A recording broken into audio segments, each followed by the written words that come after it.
უკვე რამდენიმე თვეა თბილსერვის ჯგუფთან დაკავშირებით მიმდინარეობს გამოძიება, სადაც გამოძიება ჩვენ გვედავება ხალხის დასაქმებას. თითქოს ეს ხალხი პოლიტიკური ნიშნით იყო შერჩეული. მე ამ თემაზე მინდა ძალიან მოკლე კომენტარი გავაკეთო. დღე არ გავა, რომ ამ თემით ფინანსური სამსახური, ფინანსური პოლიცია არ მანიპულირებდეს.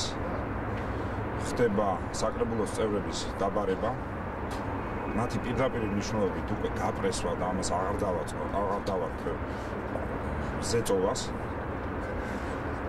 დღეს რამდენიმე წევრია დაბარებული და ეს პირდაპირ საბოტაჟია საკრებულოს ფუნქციონირების, რადგანაც რეგლამენტის მიხედვით საკრებულო იკრიბება ყოველთვის პარასკევის ბოლოს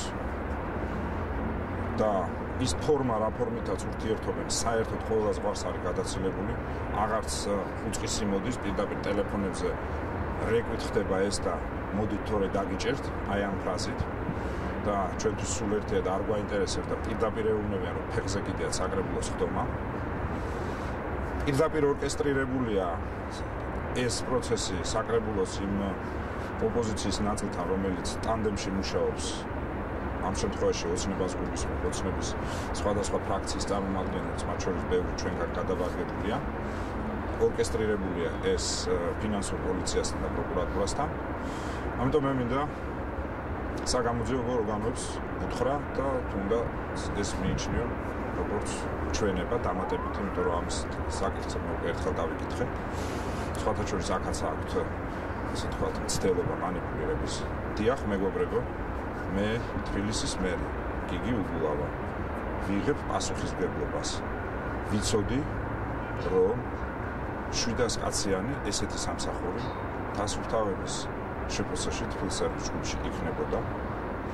მე ამის შესახებ არათუ ვიცოდი, მე დავავალე ტარიელ ხიზანიშვილს, რომელიც ასევე ზეწოლის მსხვერპლი აღმოჩნდა სამწუხაროდ. ამიტომ მე ვიღებ სრულად პასუხისმგებლობას ამასთან დაკავშირებით.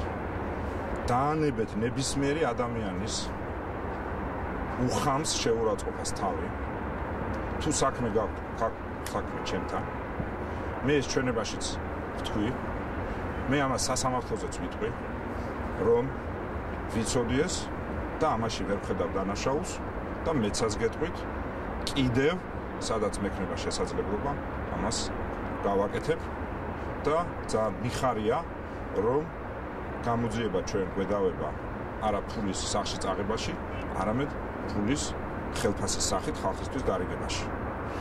სასამართლოზე გაირკვევა, რომ ეს ხალხი ასრულებდა სხვა მუნიციპალურ ფუნქციებს, მათ შორის კომუნიკაციას ბუნკერების დახურვასთან დაკავშირებით, მათ შორის სხვა სახელმწიფოს მიერ განხორციელებული პროექტების კომუნიკაციას, როგორც იყო ვაუჩერების დარიგება, დაგეგმე ბიუჯეტი თბილისის მერიასთან ერთად ამ პროექტში მონაწილეობას და მოსახლეობის ანკეტირებას და გამოკითხვას, თუ რა იყო მათთვის ბიუჯეტის პრიორიტეტები და ასე შემდეგ და ასე შემდეგ.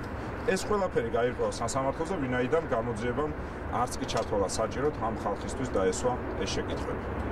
ამასთანავე მოვითხოვ კატეგორიულად, ვინაიდან გამოძიება ჩვენ გვედავება პოლიტიკური მიზნებისთვის ამ კონკრეტული საქმიანობის გამოყენებას.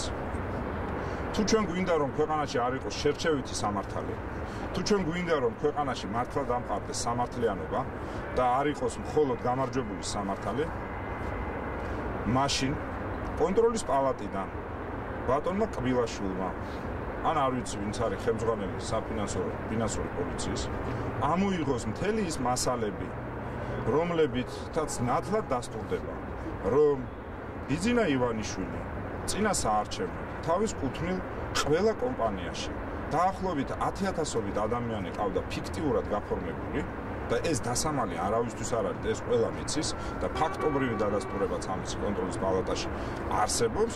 ფიქტიურად ყავდა თავის შპს-ებში ზეინკლებად, მრეცხავებად, ღებავებად, შუშის მჭრელებად, ინჟინრებად გაფორმებული ჩვეულებრივი ოცნების აქტივისტები უხდიდა ხელფასს და ამითი ანხორციელებდა პოლიტიკურ საქმიანობას. თუ გვინდა რომ ვიყოთ თანმიმდევრულები, თუ გვინდა ვიყოთ სამართლიანები, მაშინ გამოვიძიოთ ყველაფერი სრულფასოვნად. სხვა შემთხვევაში ეს გამოძიება ბუნებრივად იქნება პოლიტიკურად მოტივირებული, დაუსაბუთებელი და ჩვენ არგუმენტებს სასამართლოზე მაინც ვიტყვი, მაგრამ ამ ეტაპზე რაც შემიძლია ვთქვა და ამას აბსოლუტურად გულწრფელად და ღიად ვამბობ. დაანებეთ ყველა ამ ადამიანის დაკითხვას, დაშინებას თავი.